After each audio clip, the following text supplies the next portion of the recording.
everyone, welcome back to my YouTube channel. My name is Dr. Amara, and in this video I'll be talking about common mistakes you need to avoid when starting solid. I mean, no parent is perfect. It is very normal to make mistakes, and the goal of this video is that at least we reduce the chances that you make too many mistakes. Okay, so let's get right into it. Number one, following recipes online. One of the major mistakes that I see parents make is just following any recipe they see online. So as a health and nutrition coach, I know that I see a couple of parents and they're like, oh, I saw this recipe, I saw this, I saw that, and I followed it, and now I notice my child is constipated. I'm noticing a reaction. So it's a very common mistake that and I mean, we are in the Google age where you can easily just type recipes for baby, or you could even see it on Instagram. But honestly, it is a mistake. Now, there is nothing wrong with following recipes online if you already understand the foods your child should be eating, how to introduce this food, how to prepare this food. So following recipes now become an added advantage. But when you do not know the stage of your child, what your child needs to be eating and how you need to be introducing this food, I would link my previous video in the comments for you, in the description box, for you to go check that out. Please check it out. It's going to really help you. So like I said, getting recipes online is not, there's nothing wrong with that. But when you are getting recipes that are not in line with where your child is and what works for your child's digestive system or nutritional health at that time, it becomes a little bit of a challenge, because there are chances that that recipe you are getting may not, and I say may, your child could be fine. I've seen cases where sometimes it doesn't really go so well. But I think you want to first of all understand food, and then based off on the understanding, you can now look out for recipes that align with your philosophy and the research you've done. Number two mistake we need to avoid when starting solids is comparing your child to another.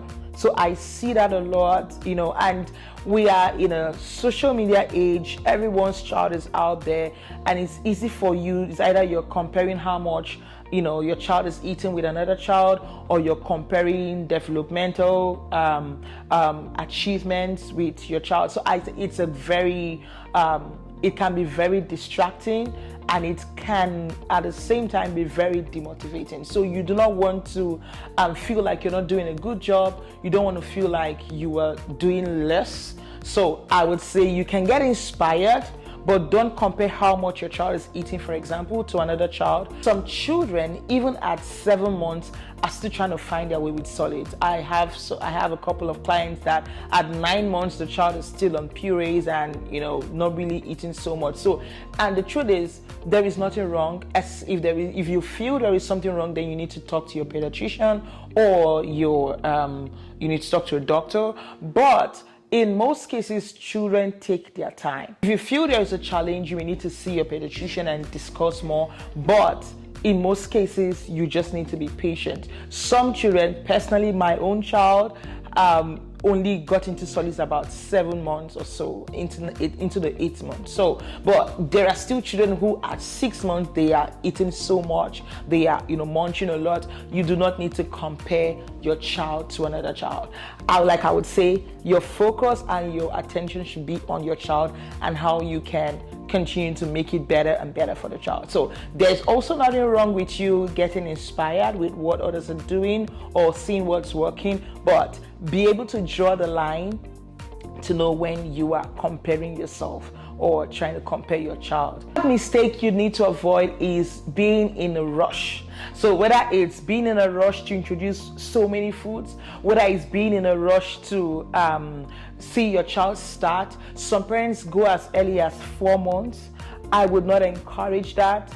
For whatever reasons, except that is what your doctor advises, but I would not encourage that you start feeding that you start introducing solids at 4 months. So I think being a rush is one of the most common mistakes that parents make. Either you're rushing to ensure your baby eats 200 foods, 100 foods before they turn 1 year, or we're rushing to make sure that we start solids on time so that they can sleep or so that they can feel full. I want to let you know that breast milk or formula remains the major source of your child's nutrition until they're 12 months. We also need to introduce solid at 6 months, but breast milk still remains their major source of nutrition until they are 12 months. So there is really no need to rush. I would rather be more concerned about knowing which foods to introduce that would meet my child's nutritional needs than being concerned about making sure my child eats 100 foods. If the child is able to eat 100 foods, that's fine. But remember, if you check the previous video, you want to know when and how to introduce this food so that it's easy to digest. Your child gets the best nutritional value possible. Do not be in a rush. Take it slow. Follow the pace of your child, and just know that the goal is progression and not perfection. So you're not in a hurry. You're not in a race to ensure that you introduce as many foods as possible. But if your child feels ready and prepared at 6 months, that's great. If they kick in at 7 or 8 months, that's also great. The next common mistake you need to avoid is feeding your baby what you eat. Okay, I know this can be very, very controversial, but so remember that your baby is not an adult, you are the adult here, and your child's digestive system is still in the phase, is still developing and may not handle what you eat. Now, if you already understand how food works, if you understand how to prepare and introduce these foods, if you already understand the foods that come first and the foods to prioritize, and based off of this understanding, you decide to prepare your family meals to suit what your baby eats at that time, just so that you're not preparing different food, then that works. So you're doing this because now you understand that, okay, at this phase of my child's feeding, these are the foods that I want to prioritize. These are the food that I introduce,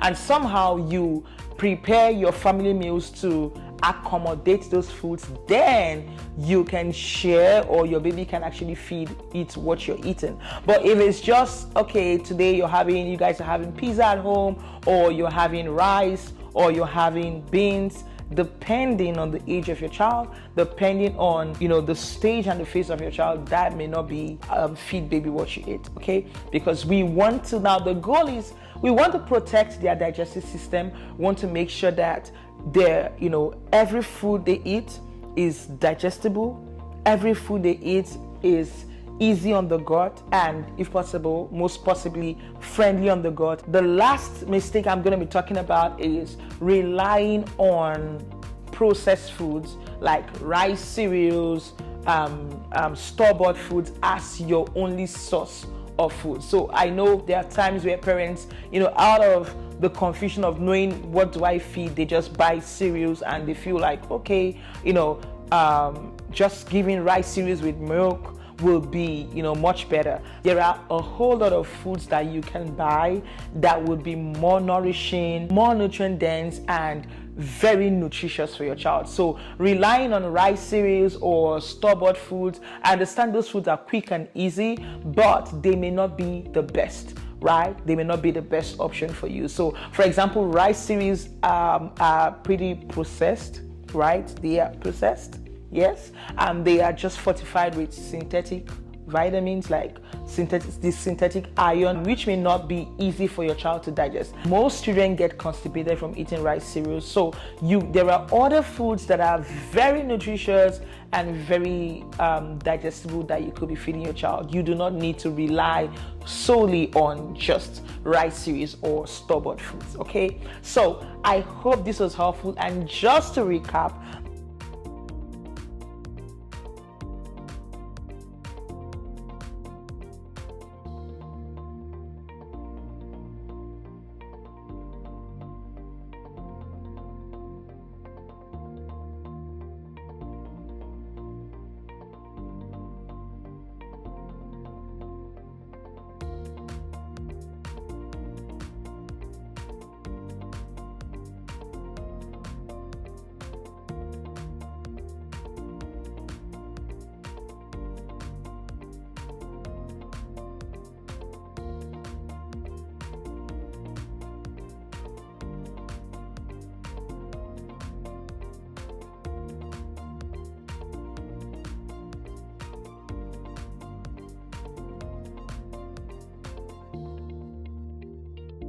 Thank you so much, and I'll see you in my next video.